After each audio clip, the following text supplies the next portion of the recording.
这么晚把你约来，也不是我一个人想这个跟你面对面的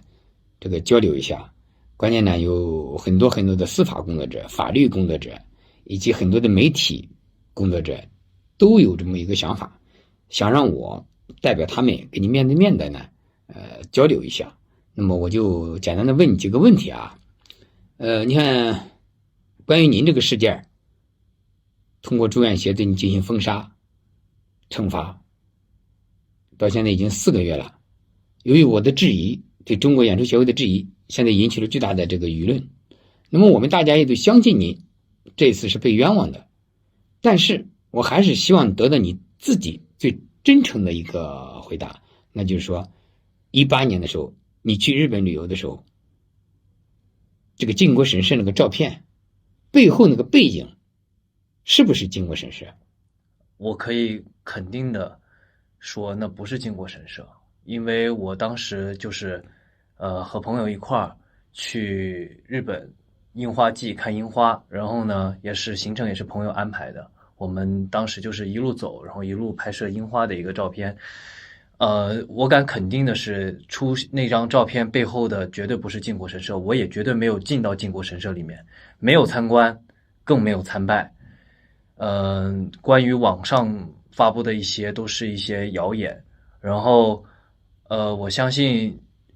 广大的网友也会对这个事情认识到真相以后，都会有一个很好的一个判断。那好，你看你这次你得到那么多的司法工作者的支持，那么多人愿意在帮你，大家一直认为也不是在帮你一个人，都觉得啊，这种文化氛围不正确，是吧？你本人是一个中华人民共和国的公民，是吧？这个就仅仅去了一次日本旅游，因为一张照片把你打成汉奸、卖国贼，这个东西肯定是有所过分的。我们现在也不然的话，我也不会在质疑中国演出协会的时候提到你的问题。那么现在呢，我主要是感觉到哈，您在还有一张照片也引起争议，就是有个叫戴维夫人的。戴维夫人呢，根据我的查证，这个人并不反华，这是我的感觉。至于他说没说过辱华的语言，那么作为一个日本人，我不敢肯定。但是我有发现，这个戴维夫人曾经给我们尊敬的周恩来总理合过影。那么你在参加朋友婚礼的时候给他合影的动机是什么？你知不知道他这个人？了解不了解这个人？当时也是在朋友的婚礼上，然后朋友介绍这位是日本的艺人，然后呢，我朋友也知道我是中国的艺人，所以呢，他就提出来可不可以跟这位老太太合个影。然后我出于这种就尊老爱幼的这个咱们的中华民族的一个传统，然后就和他拍了一张照片。然后呢，其实我本人是根本不认识他，也没有任何的联系方式，所以对他的至于是什么样呢，我其实也并没有一个了解，之前也并不认识他。然后呢，其实因为我是土生土长的江西新余人，然后妈妈也是党员，父亲也是党员，成长就是在这个党的怀抱里、祖国的怀抱中长大的。其实对于靖国神社，包括这些东西啊，我去日本是旅游的，我根本就不关心，也不想知道靖国神社到底在哪。但是呢，从小我们接受的教育呢，对日本对我们的侵华的战争造成了巨大的损失，我还是一直铭记的这段历史。在我以前的微博上，我也发过很多，就是要维护我们国家的这个尊严，要记住我们国家的历史，要好好的发愤图强，作为一个中国人。爱国言论嘛，那叫对对对对对，有很多我也看到过，网友也发了我许多。那么，自从你妈妈给我这个写那个信之后啊，那也引起大家的关注。那么通过你妈妈的嘴知道你这个事之后啊，给你带来很大的这种网络暴力行为。这种网络暴力对你来说，你当时表现的最具体的有哪几点？你简单给大家说一说。就是陷入到一种很恐慌的一种状态，就是不敢出门，包括妈妈也是陷入到一种恐慌的状态，在家里面，然后一种自我的怀疑，就是说，因为我本身是一个非常有爱国激情、爱国热血的一个青年吧，然后突然发生了这个事情，大家都在网上骂我汉奸，包括说我妈是日本人的情妇，然后说我父亲又怎么样？其实我父亲16年的时候就已经去世了，这种编造这种不实的信息，然后我就产生了自我怀疑，然后生活在这个恐惧当中，然后也不敢出门。妈妈就是还有很多次，就是她说我到底应该怎么办？她说是不是我要从这个楼上跳下去，死了以后才能够证明自己的清白？就是有的时候我也是想，就是说会不会是真的我死了才能够，或者我把心掏出来给大家看，才能够证明自己是一个红色的心，就是严重的自我怀疑的当中。然后呢，还有包括茶店有人给送花圈，看到网上大量的给我 P 遗照，然后咒骂我的父母，然后咒骂我，还有我们的家人也受到了他们单位上的一些调查，说是不是家里有日本亲戚或者怎么样，但是我家里都是中国人，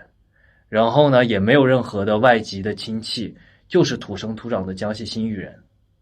而且你的党员父母亲是党员，还有自己的外公，对吧？对，还有对，我看到你这个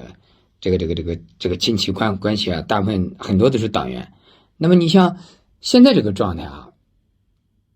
在您这个舆论还有中国演出协会给你定性这个问题通过司法途径解决之前，那么还是希望你能够坚强，一定要相信我们的国家是中国共产党领导的社会主义法治国家，他一定会通过法律能够把你这个事情啊真相能够了解清楚，要相信真相，对吧？因为我呢一直就没有站在你的立场上去说话，我仅仅是呼吁程序正义。我肯定相信你也是希望得到一个跟你身边的机会。是，我也是相信我们的国家，相信我们的祖国，相信我们的共产党，相信我们的法律的人士一定能够给我一个调查的一个机会，包括自我申辩的一个机会，给一个公正和公平的一个判断和判决。今天呢我来约你啊，是你看这那么多的律师，还有我也让你看了，还有那么10几个全国人大代表、政协委员，都希望我能见到你，跟你面对面的聊一聊。由于呢你毕竟现在网上还有很多的争议，我们呢就不采取这种露脸，只是我们有一个实际的接触，是吧？将来有机会，我相信有这么一个机会啊，将来你会得到法律的正确对待，能够得到我们历史的检验，更能够得到正义的对待，是吧？所以呢我们一定要相信我们这个时代是美好的，是吧？任何一个国家，任何一个时代，它都有这种个别时候的不正常现象。所以呢遇到问题要自信，要坚强，要保住自己的青春和生命啊，这是一切解决问题的一个基础。脱离了这个你就没什么意义了，好吧？咱今天也不太多聊，到时候适当的时候呢我会再次联系有关